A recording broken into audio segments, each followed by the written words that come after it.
What's up everyone and welcome back to Reload Reacts episode 63. My name is Trey and today we are going to look through r/NuclearRevenge, the subreddit for those who take their revenge to the most extreme of lengths. This first post is by one half of Ham.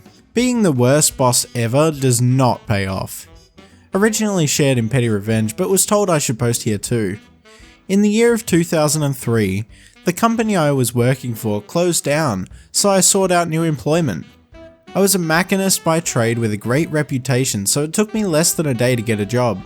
We would call the new place Spiral because of the specialized tools they made. Anyway, I started out as one of the operators.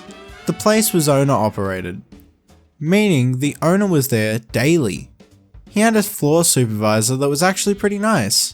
After I had been there around a year, the owner and super had a falling out and the super left. For whatever reason, the owner, we shall call him Dick, told me I was in charge. A little backstory on Dick. He was in his 60s and had started the company out of his garage. He ended up buying a huge chunk of land and it turned into an industrial park, all while in his 20s. By now, he was one of the richest guys in the state. He was also the biggest a-hole I have ever met. He treated every employee like garbage except for me and one other guy. If we dared to talk to each other during work hours, he would scream at us. My promotion kind of financially trapped me. Dick would have no problem talking to me though, and he was the braggy sort of rich guy, while paying us the bare minimum. During our talks, I learnt that he cooked his books. You see, the industrial park was owned by an entity that he created, while Spiral was owned by another. He would always make sure that the park entity charged Spiral enough in rent that it looked like the company was barely staying afloat. He also bragged that he had taken a bunch of industrial waste and buried it on his property at home because it cost so much less. He made my life hell over the next decade, always keeping my pay just high enough that I could not afford to leave while treating me and my guys like C. I ended up with a 95% turnover rate on employees. I am not exaggerating. We ended up having to go to temp agencies, and towards the end, even they refused to send me people. I had to do some careful wording, but my duties ended up swelling to the point where I convinced Dick to let me say I was the plant manager. This right here was huge. I have no degree from college, but now I had a title and the experience. I started to look for a job in earnest, and after 6 months I found one for a lot more money with benefits. Yeah, Spiral had none. Now, over my time at Spiral, I had seen everyone that gave them notice be told to leave on the spot, and the company that hired me insisted I give them the 2 weeks notice. So I said I would, but I didn't. At the end of my last day, I sat at my desk and sent an email to the head of OSHA and the state's EPA office, 2 men that I had gotten to know well. I had filed them in on all of the violations that Dick had disclosed. I also sent an email to the state's attorney about the books. I left my keys on my desk with a paper under them that simply read, "I quit." I never found out if the state's attorney went anywhere, but the contact at OSHA let me know that the company ended up with $150,000 in fines for some willful violations, and the guy from the EPA dug up half of Dick's property before he admitted to where he buried the waste. Last I knew, he ended up in jail. Well, I'm glad that had a satisfying ending for you, OP. This next post is by Dave's Planet. Revenge on a hacker. One day, I get an email from a hosting provider telling me that attacks are being launched from our server and I need to look into it. I find out that there is indeed a hacker in our servers. He was using an app to anonymously control his bot network, among other things. I looked at the app he was using and discovered that it was an open source project. I then downloaded the code for this backdoor, modified it to log everything to a file and replaced his app with my honeypot version. Over the next 6 months, I collected every scrap of information I could on this guy.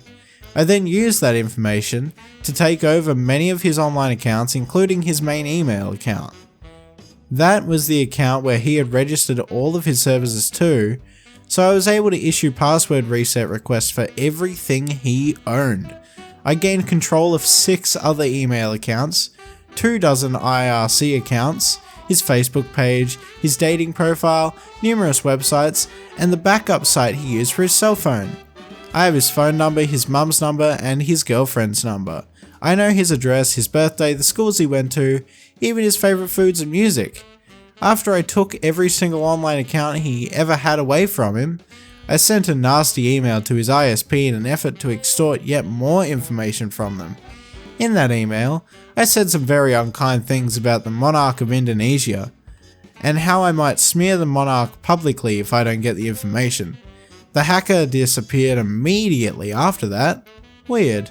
I have looked for him at times over the last 15 years since, and he has not resurfaced. The Indonesian laws regarding insults to the monarchy are not to be trifled with. The prison term for such an offence is 15 years. This next post is by OG Sister Midnight. Hell hath no fury like two women scorned. Say goodbye to all your stuff. 15 years ago I had a boyfriend that I'd been with for 6 years. He moved to another city for work while I finished my studies, and then I would move there too. He was apartment hunting, subleasing in the meantime. He came home almost every weekend and during Christmas and New Year's. He found an apartment in January and invited me up to show it, and I was prepared to move up, looking for a job, looking for new furniture, etc. Late February I told him it's time to terminate the lease on the apartment in our hometown when he suddenly broke up with me. I was shocked and very sad. He collected some clothes and his very expensive PC, which he'd built from scratch. It was his baby. 2 weeks later, he updated his profile picture on Facebook to him and another woman kissing. Obviously, they hadn't been dating 2 weeks. I called him and called him out on it, and he admitted to having met her 2 months ago. He was at the airport to travel abroad with his buddy for the weekend, so we didn't talk long. That same evening, I decided to tell the new girlfriend. I managed to find her on Facebook and wrote her. She didn't believe me at first, of course, but I sent her texts, pics, described their apartment in detail. Well, her apartment, as it turned out. When I sent her a D pic he'd sent me with their bedroom clearly in the background, she said, "Okay, enough, I believe you." She told me they'd been dating for 8 months, not 2. She'd been in Africa for 2 months, in December and January, which would explain why he was able to be with me for 2 weeks over the holidays, and why he could invite me to see the apartment. We wrote a lot. He'd sent us the exact same Valentine's Day text. He brought us the exact same Christmas present, etc. You get the picture. After comparing notes, it was time for revenge. She cut up all of his clothes and left them in a pile on the floor. I told her about the PC and advised her to tear that effort to pieces. She hacked it with screwdrivers and hammers, and every piece was beyond saving. When he came home on Sunday, she tossed him out with nowhere to go, but not before showing him all of his possessions obliterated. Edit. I need to clarify that legally it was my PC. I'd won money on one of those scratched lottery tickets, but since we were living together I kind of thought of it as ours. Huge mistake. Wow. I mean, the nerd in me wants to say the PC did nothing, man. But yeah, no, I totally get that. Don't cheat on your partners, guys. What are you doing? Just don't do it. It's so easy. Just don't. This next post is by Darling Darcy. Got fired, reported them to OSHA and destroyed a family business and made them leave town. So a while back, I had been hired to be the marketing person for a family business. It was a fitness equipment liquidator that had been founded by a gold medalist Olympian. He had fallen into some mental health issues and had delegated his wife to take over the business. She didn't have the experience but took the reins anyway, and she and her children ran the place, albeit with some success. So this is where I come in. The first red flag I should have seen was that she was trying to screw over the recruiter by wanting us to do a side deal to pay me technically less, but still more than I would have gotten without the recruiter as the middle person. But I was in bed and I didn't think too much about it. The next thing was how embedded the family aspect was in this business. That there was basically no distinction between the employees and family affairs being wrapped up in their work environment too. But I was just happy to finally be in a space where I felt welcome and almost love-bombed by the CEO, who treated me like one of her own children. Always lots of hugs and even kisses during good morning meetings, as if we were coming downstairs for breakfast. Meetings ended up turning into brainstorming sessions, because the CEO's children and the workers were so scatterbrained and didn't want to commit to any specific plans of action, and I was basically on my own when it came to any marketing of anything, because nobody would actually participate if it came down to it. About a month or so into it, I get ambushed by the CEO and her daughter, who is like the operations person, technically, or something. Both were wondering why we hadn't achieved as much as I had wanted to, and when I explained that I didn't really receive much help or participation from anyone, suddenly it became all about blaming me for everything wrong and why our sales were down and why nothing was exponentially growing as she had hoped they would. I explained my actions I had taken and that I was doing exactly what I said I was going to do. It wasn't my fault nobody wanted to help when they said they would. It didn't matter.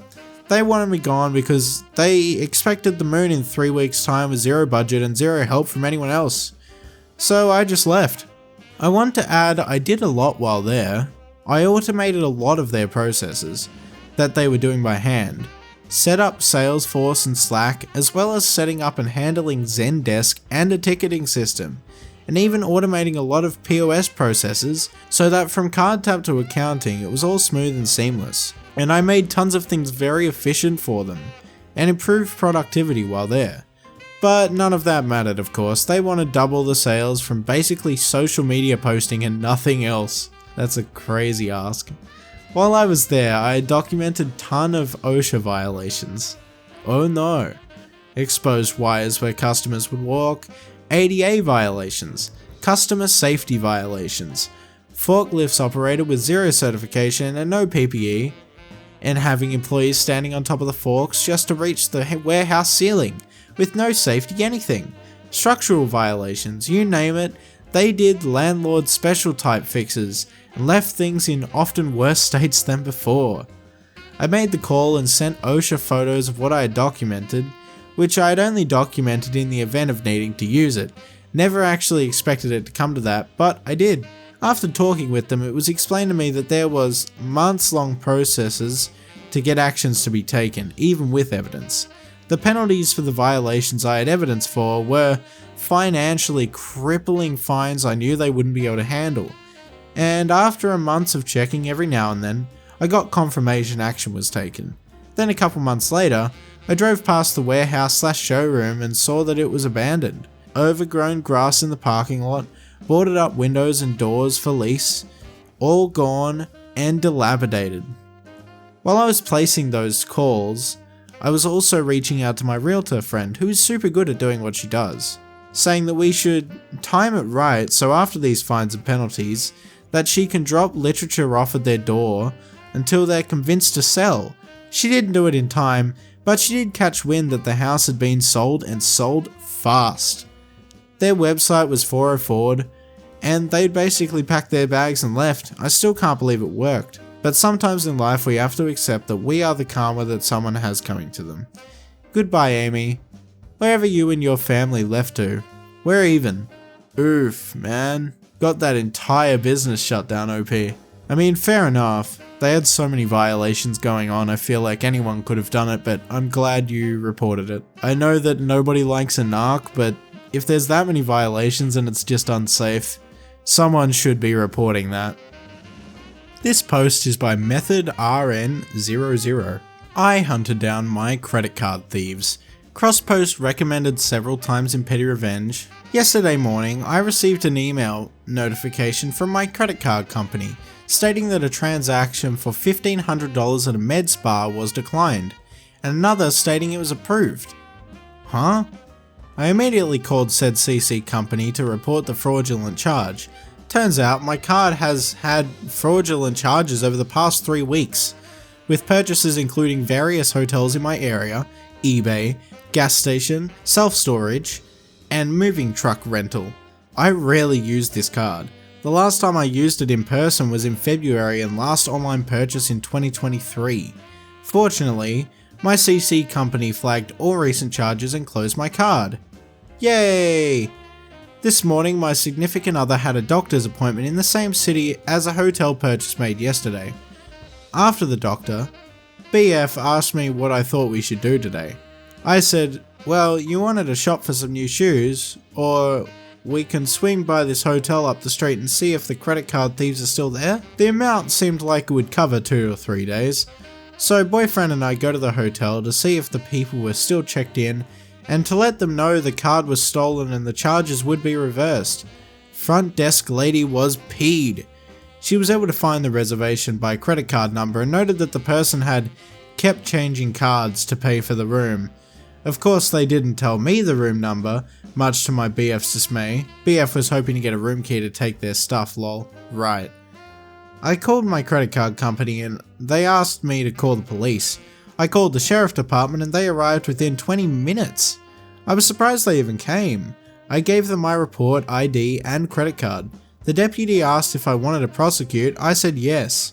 But can I prosecute if my CC company is going to refund all of the money anyway? Then they went inside and spoke to the front desk who provided them the invoice. BF and I waited outside in front of the lobby. Then, through the automatic sliding doors, I hear the front desk lady yell, "That's him, he's trying to leave!" Lone Hispanic dude with a bull terrier and several bags gets placed in cuffs. He gets brought outside, searched, and Doggo gets cuffed to a trash can. Then another little Asian guy gets brought out in cuffs. A third deputy arrives and brings out a fancy Asian lady with a face full of fillers, 2 suitcases and a Coach backpack. 4 officers start going through the backpacks on the hood of their car. We see passports, IDs, credit cards. They pull out a big credit card printing machine and a laptop. Then they pull out a big Ziploc filled with crystal substance, and the cop exclaims, "Here we go," and turns towards us to flash a smile. 2 of them go back to search the hotel room and bring down 2 bags with more substances, a scale, 4 car keys and a big wad of cash. Unfortunately, none of the cars were in the parking lot, and the perps said they had been travelling by Uber. The cops contacted one of the thieves' friends to pick up the dog, who arrived pretty quickly. It was another older Asian dude with tattoos, flashy jewelry and an old luxury SUV. Don't worry, we got his pics and license plates. All these guys seemed like characters out of The Brothers' Son. The deputies then gave me all the paperwork and told me that one of the guys said that they stole my card off of the internet. I would have guessed that they used a scanner while I was at the fair a few weeks ago. I find it so weird because I haven't used my card online in almost a year. Apparently they made a physical card that had a different name on it. Anywho, I walk inside to give the front desk a copy of the incident number and then I remembered something else. I remember seeing another transaction for a storage unit that was made yesterday and 2 charges at a rental truck company. I go back outside and talk to the sheriff and ask him if he wanted me to try and figure out where that was. I was able to track down the storage location to a city about 15 minutes away, but no can do on the trucks. I called the storage place and they confirmed that a payment was made with my card, but would not give me the unit number. From there, the sheriff said that it was out of their jurisdiction and they would try to get a search warrant, but that might take a while. However, it might be helpful if I made a police report with the other city. So with nothing better to do, I drove my A over there and made another police report regarding the storage unit. That's it for now. We'll update if anything else happens. In the meantime, I will call up the credit bureau to freeze my social security, ? Tell my dog to be on alert and load magazines. Any other suggestions? Also, Copper asked if I wanted to prosecute, but that was before the drug bust, so do I need a lawyer? Thanks in advance. Wow. A lot happened in that one. I was thinking, thief, but that was like full on substance dealer. That seemed fictional. I'm not gonna lie. That was crazy towards the end there. It just kept escalating again. And anyway, that's gonna be it, guys. I hope you enjoyed the stories in r/NuclearRevenge. Let me know what you'd like to listen to next in the comment section below. And also hit that subscribe button with your nose on the left click of the mouse, because I post new Reddit content every single day. There are 2 videos on the screen, one of which is for the most recent video and another is for a video the YouTube algorithm thinks you'll want to watch next. My name is Trey, this was Reload Reacts, and I will see you in the next video.